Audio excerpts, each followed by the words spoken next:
श्री महाप्रज्ञ गुरुवे नमः।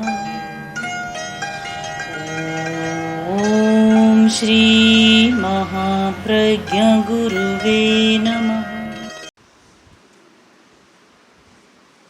कड़ाण कम्माण न मुख अट्ठी। कर्मवाद का एक सिद्धांत है और उसका एक सूक्त में प्रतिपादन किया गया है कि कृत कर्म का छुटकारा नहीं। जो कर्म तुमने किया है उसका फल भुगतना पड़ेगा, भोगे बिना छुटकारा नहीं होता। कड़ाण कम्माण न मुख अट्ठी। इसलिए तुम कर्म के प्रति जागरूक रहो और तुम्हारी कर्म फल की चेतना भी जागृत रहे। बंद के समय, काम करते समय सोचो कि मैं ऐसा काम न करूं जिससे गाढ़ कर्म का बंध हो, ऐसा कर्म न करूं जिससे मुझे गाढ़ फल भुगतना पड़े, तीव्र फल भुगतना पड़े।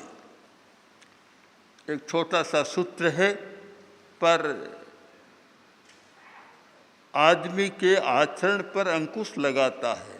हाथी बहुत बड़ा है, एक अंकुश छोटा सा होता है, पर जब हाथी मदोन्मत्त होता है अंकुश लगाया शांत हो जाता है। तो आदमी का कार्य भी बहुत बड़ा है और सोचता भी नहीं है, किंतु एक ये सूत्र ऐसा अंकुश है कि ध्यान दो कि तुम जो कर्म करोगे उसका फल तुम्हें भुगतना पड़ेगा। अगर गाढ़ कर्म करोगे तो बड़ा भयंकर फल उसका होगा। इसलिए तुम्हें गाढ़ कर्म का बंध नहीं करना चाहिए। कर्म का बंध दो प्रकार का होता है, गाढ़ और शिथिल। परिणाम भी, फल भी दो प्रकार का होता है।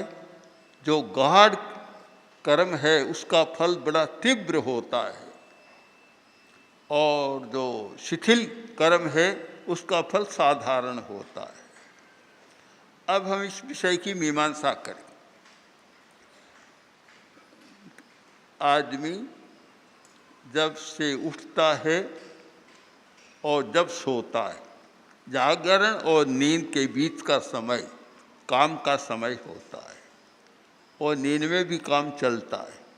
कर्म का बंध तो नींद में भी कर लेता है, पर यह खास समय होता है जागरण का समय। दोनों के बीच में नींद और जागृति, उठना,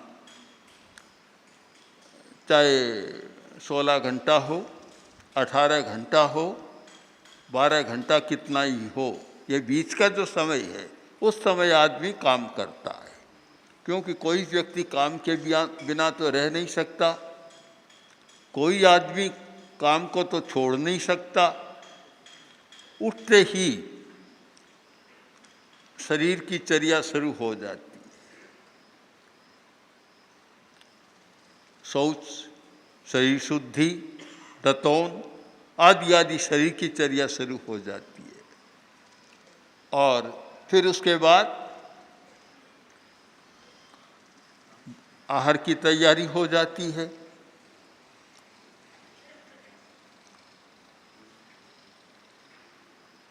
और आहार की भी अनेक बार तैयारी हो जाती है।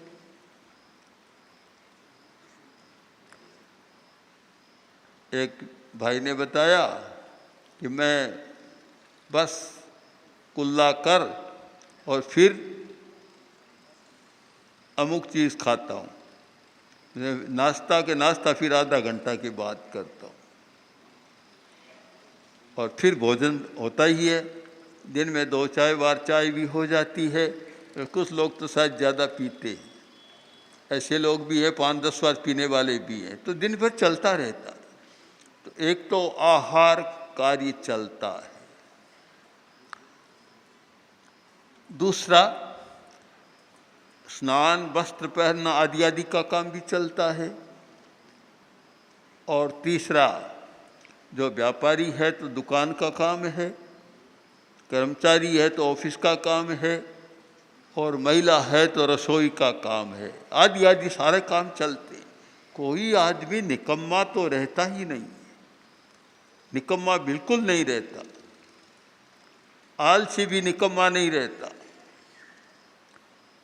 ये तो कैसे हो सकता है कि आलसी कोई काम करता नहीं, बस आराम करना ही जानता है, पड़ा रहता है। किसी ने इंटरव्यू लिया और नौकर आए अनेक, एक को चुना और उसने कहा था मैं कभी थकता ही नहीं, तो उसको रख लिया। अब पहले ही दिन देखा कि वह तो काम नहीं करता है, पड़ा है। एक दिन देख लिया कोई बात नहीं, दूसरे दिन भी काम नहीं किया, तो मालिक ने कहा तुमने इंटरव्यू में तो कहा था मैं कभी थकता नहीं हूँ, तुम तो कोरे पड़े हो, काम नहीं कर रहे हो। बोला मालिक इसीलिए नहीं थकता हूँ कि मैं पड़ा रहता हूँ खाट पर, इसीलिए तो नहीं थकता हूँ। काम नहीं करते हैं, फिर भी कोई आदमी बिना काम नहीं रहता। एक है शरीर का काम, वह कभी न भी हो, ज़्यादा न कर सके विश्राम करे, तो यह मन का काम तो कभी रुकता नहीं है। यह मन का चक्का निरंतर चलता है, सोते सोते भी पता नहीं क्या कर लेता है।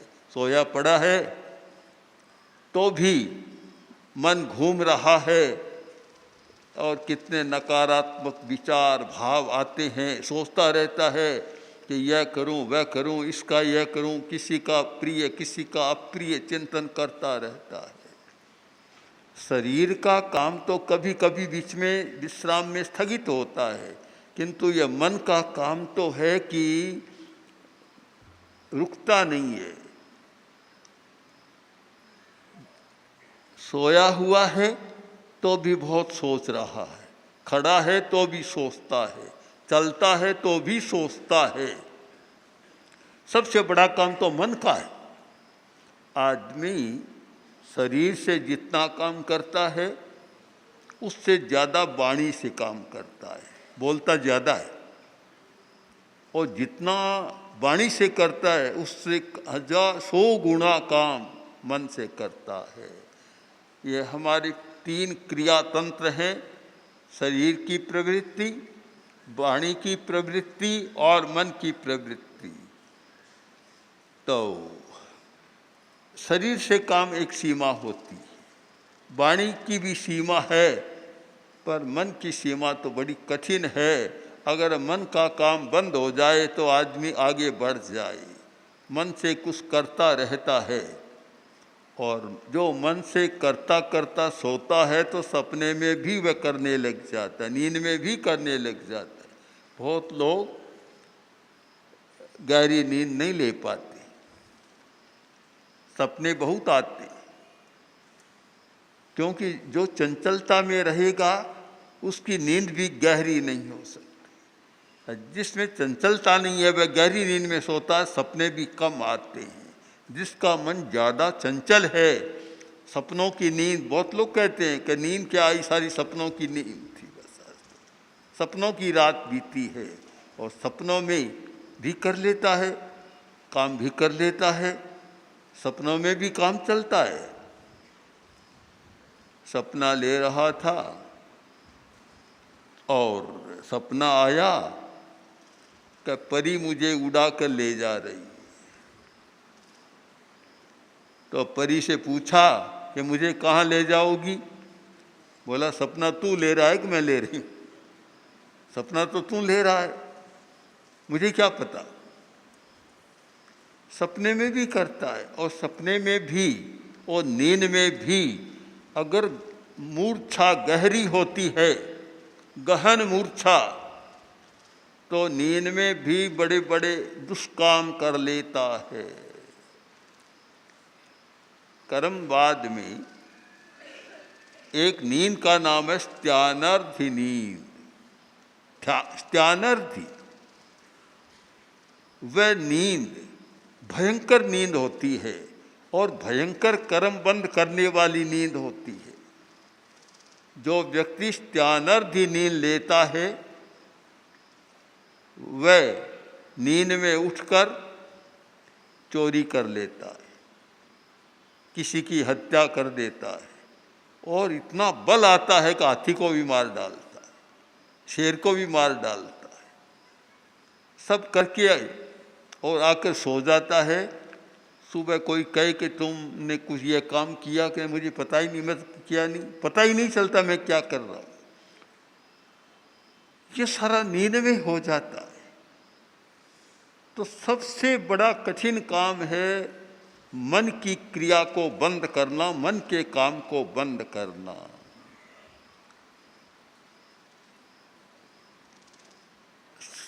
शरीर का काम चलता है, वाणी का चलता है, मन का चलता है। तात्पर्य की भाषा में काम कभी बंद नहीं होता, आदमी 24 घंटा ही काम करता है। अब हमें विचार करना है कार्य और कर्म बंद, इन दो पर विचार करें। कार्य कर रहा है और कर्म बंद हो रहा है। कर्म बंद दो प्रकार का होता है, गाढ़ बंधन बद्ध और शिथिल बंधन बद्ध। एक तो गाढ़ बंधन से बनता है और एक शिथिल बंधन से बनता है। अब जो सामान्य चर्या है जीवन की, रसोई पका रहा है, खा रहा है, आदि आदि है, यह शिथिल बंधन है, आवश्यक क्रिया है जीवन की।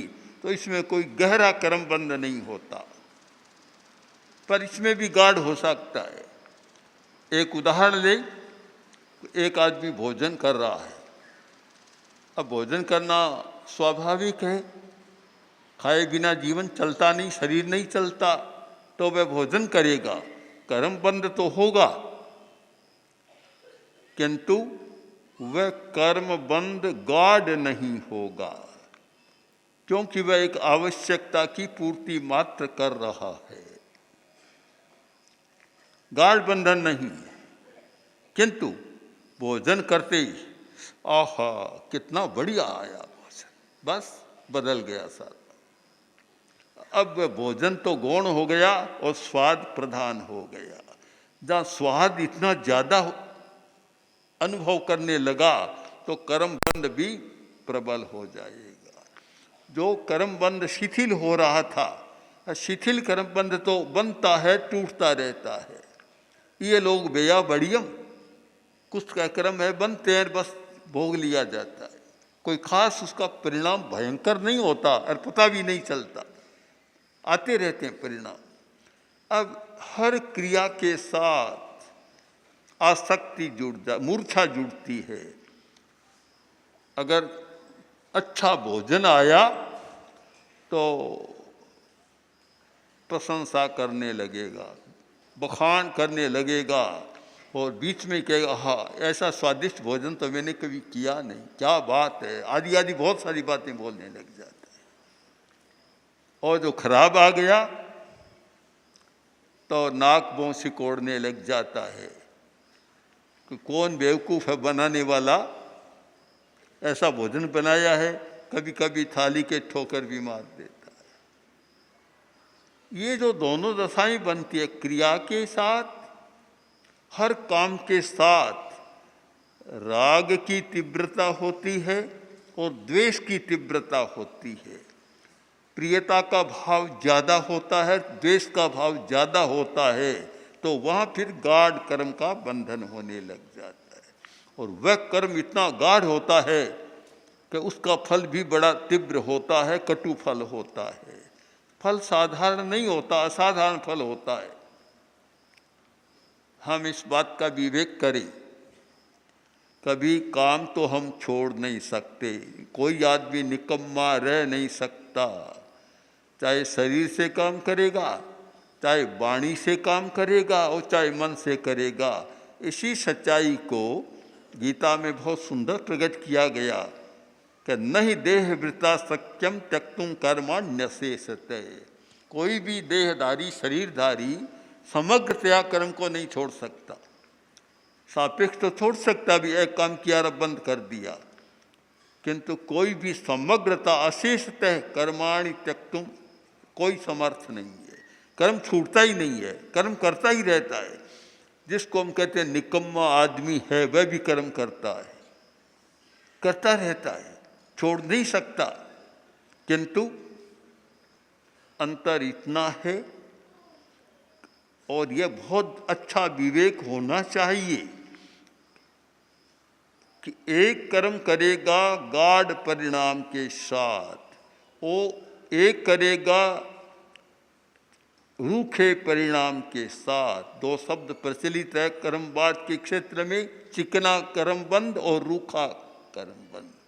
अगर परिणाम चिकना है, बहुत स्निग्ध है, उसमें डूब गया है, राग की तीव्रता आ गई है, तो गाढ़ कर्म का बंध होगा और उसका फल भी बड़ा तीव्र होगा, कटु फल होगा। और एक रूखा परिणाम है, बस खाना जरूरी है, खा रहा हूँ, अच्छा आया तो भी खा लेता है और अच्छा नहीं आया तो भी खा लेता है। भी शरीर को भाड़ा देना है, शरीर को चलाना है।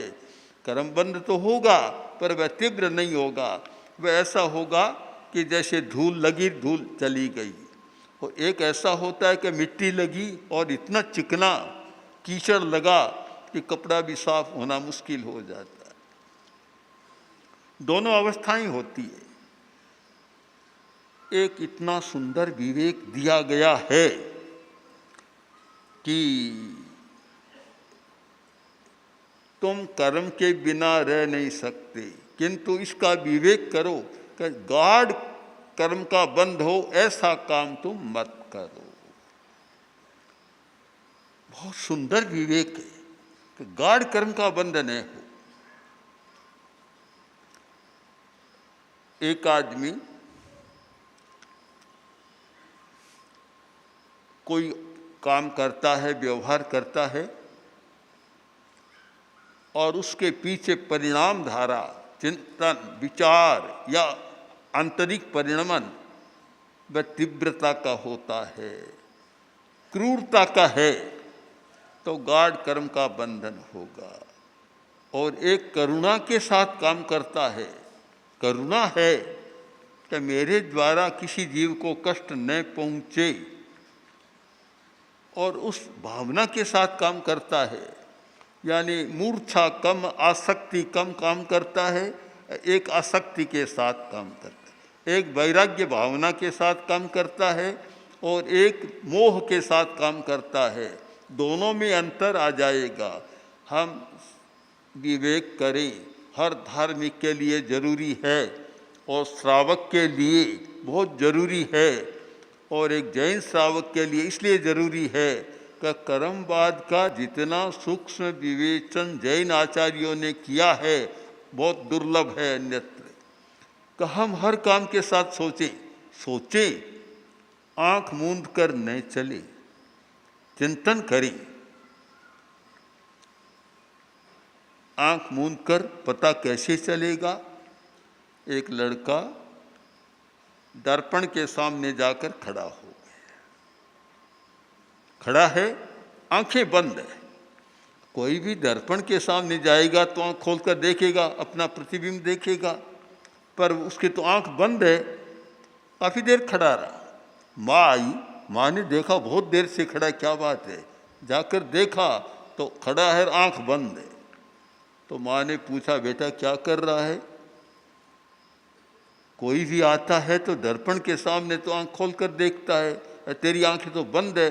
बोली, माँ तुम मेरी बात समझी नहीं, मैं देख रहा हूँ आंख बंद करके कि मैं सोते समय कैसा लगता हूँ।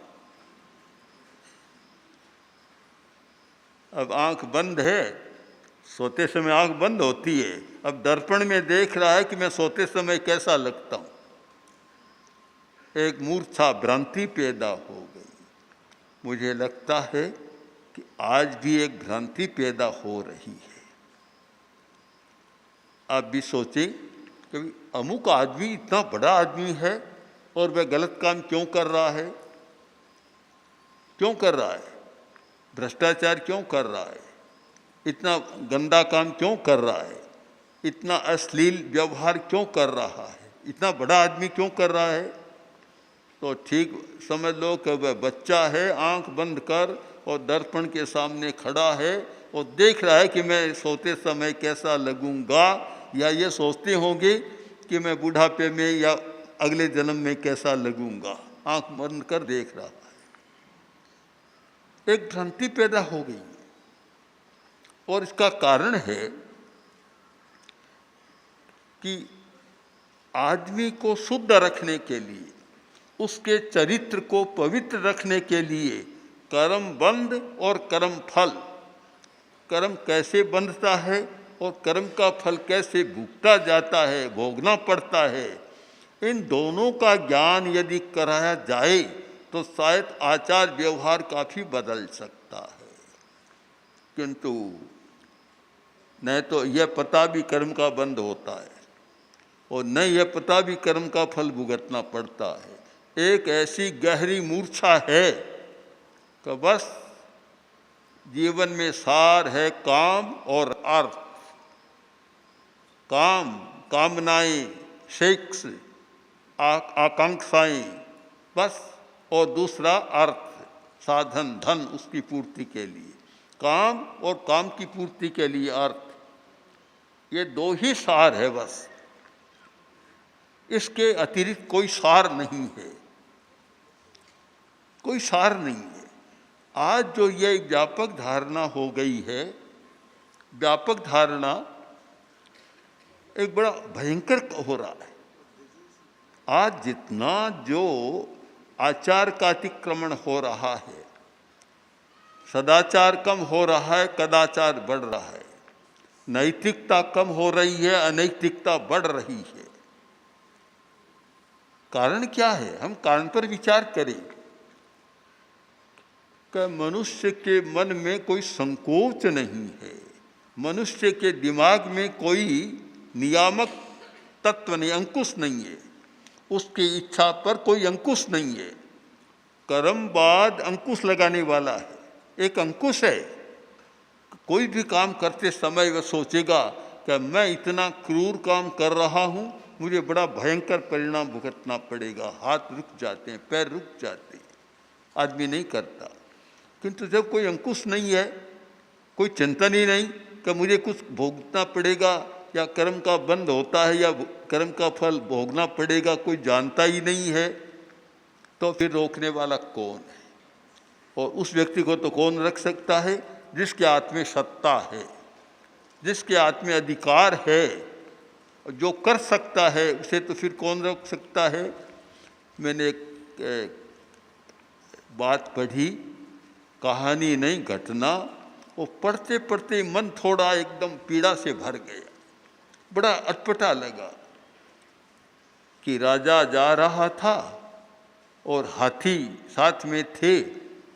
एक हाथी संयोगवश नीचे खाई में गिर गया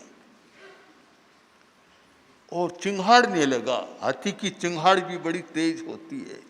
अब पीड़ा से कराहने लगा, खाई में गिरा, बहुत पीड़ा हुई, चिंघाड़ने लगा। और राजा ने वो आवाज़ सुनी। राजा ने अपने अधिकारियों को बुलाया कि ये हाथी की चिंघाड़ मुझे बहुत अच्छी लगती है, रोज एक हाथी खाई में गिरा। अब देखिए क्रूरता किसका। आदमी अपनी प्रियता के लिए कितना अनर्थ कर सकता है। उस राजा ने अपनी चिंघाड़ को सुनने के लिए 100 हाथियों को मारा। इस प्रकार कल्पना करें, 100 हाथी, एक दिन एक करके 100 हाथी थे, 100 हाथियों को खाई में डालता गया, उनकी चिंगाड़ सुनता गया। एक केवल शब्द की प्रियता, कानों को शब्द अच्छा लग रहा है, कितना भारी अनर्थ कर दिया, पर उसे पता नहीं था कि इसका परिणाम तुझे क्या भुगतना पड़ेगा। ऐसा भी हो रहा है कि कुछ प्रांतों में, राज्यों में या राष्ट्रों में ये चलता है कि बच्चे को ऊँट पर बांध देते हैं और फिर ऊँट को दौड़ाते हैं। अब बच्चा, अकेला बच्चा छोटा, अब वह रोता है, वह रोना बड़ा अच्छा लगता है, इसकी भी दौड़ होती है। आदमी अपनी इंद्रियों की तृप्ति के लिए पता नहीं क्या क्या करता है। और जब कर्म का बंध होता है पता नहीं क्या होता है। ये कौन करता है, हम विचार करें कि ऐसे सारे काम जो बहुत क्रूरतापूर्ण काम हुए हैं, नरसंहार हुए हैं, कत्ले आम हुए हैं, कौन करता है? कि जिस व्यक्ति को न तो यह पता है कि कर्म का बंध होता है और न यह पता है कि कर्म का फल भुगतना पड़ता है, ये पता नहीं है, तब सारे होते। अगर ये गहराई से संस्कार बन जाए कि मैं जो भी काम करूँगा और तीव्रता मूर्छा के साथ करूँगा, बड़ी आसक्ति के साथ करूँगा, उसका गहरा बंध होगा और मुझे उसका भयंकर परिणाम इस जन्म में अथवा अगले जन्म में भुगतना पड़ेगा। इतनी चेतना साफ हो जाए तो फिर बुराई करने से हाथ रुकेगा। इसलिए कर्मवाद को समझना बहुत जरूरी है। कोई भी धार्मिक है और कर्मवाद को नहीं जानता तो मुझे तो उसे धार्मिक कहने में भी संकोच होता है। वह कैसा धार्मिक जो कर्मवाद को नहीं जानता? उसे धार्मिक कैसे कहा जाए? कोई का एक बड़ा आध्यात्मिक आदमी है, कसौटी कर लो कर्मवाद को जानता है या नहीं जानता। अगर कर्मवाद को नहीं जानता तो वह आध्यात्मिक हो नहीं सकता। वही व्यक्ति धार्मिक और आध्यात्मिक हो सकता है जो कर्मवाद को जानता है, कर्म को जानता है, कर्म के बंध को जानता है, कर्म के गाढ़ और शिथिल बंध को जानता है और उसके गाढ़ और शिथिल परिणाम को जानता है और कर्म बंध की या निर्जरा की प्रक्रिया को जानता है, शोधन करना भी जानता है, तो मानना चाहिए कि वह धर्म का आचरण करेगा। अन्यथा एक धार्मिक तो है पर कर्म के बारे में कोई जानकारी नहीं है। साधुओं के पास भी आता है, मंदिर आदि में भी जाता है, धर्मस्थानों में जाता है, उपासना भी करता है, सब कुछ करता है, पर जब दुकान पर बैठता है, ऑफिस में बैठता है और कोई काम बैठता है, उस समय उसके सामने न धर्म है कुछ भी नहीं है। इसका कारण कि वह कर्म को नहीं जानता है, कर्म फल को नहीं जानता है, इसलिए वह सब कुछ कर लेता है, उसे कोई संकोच नहीं होता। प्रसंग आया, आचार्य तुलसी ने एक व्यापारी से पूछा, बहुत पुरानी बात है, कि तुम क्या धंधा करते हो? बोला, आचार्य जी मैं अनाज का धंधा करता हूँ। जैन था, श्रावक था, और जिसके घर पर हम लोग ठहरे हुए थे और कोई एक सैनिक आया शराब पीने वाला, उसने बड़ा विरोध सा किया कि ये शराबी आपके पास क्यों आए। एकांत में किया पर किया। जब आचार्य ने पूछा कि तुम अनाज का धंधा करते हो तो इसमें अनैतिकता तो नहीं करते? तब बोले, आचार्य जी इसके बिना तो काम ही कैसे चलता, गृहस्थ तो मैं साधु थोड़ा ही बनाऊं, बस बात समाप्त हो गई। यह उत्तर क्यों है कि धर्म को उसने यह समझा है कि धर्मस्थान में जाना चाहिए, साधुओं की उपासना, साधु सन्यासियों की उपासना करनी चाहिए, पूजा पाठ करना चाहिए और आशीर्वाद मांग लेना चाहिए। आशीर्वाद कि बस मुझे ये धन दौलत मिलती रहे, आराम से जीऊं और धर्म की कहानी समाप्त। जबकि धर्म का तो मतलब यह है, धर्मस्थान में जाने का, साधु संतों की सन्यासियों की संगत में जाने का लाभ तो यह है कि वह यह सोचे कि महाराज मैं जो काम करता हूँ अगले जन्म में क्या होगा, उसका मुझे क्या मिलेगा, मैं कैसे बुराइयों से बच सकता हूँ और कैसे मेरा अगला जन्म भी अच्छा हो।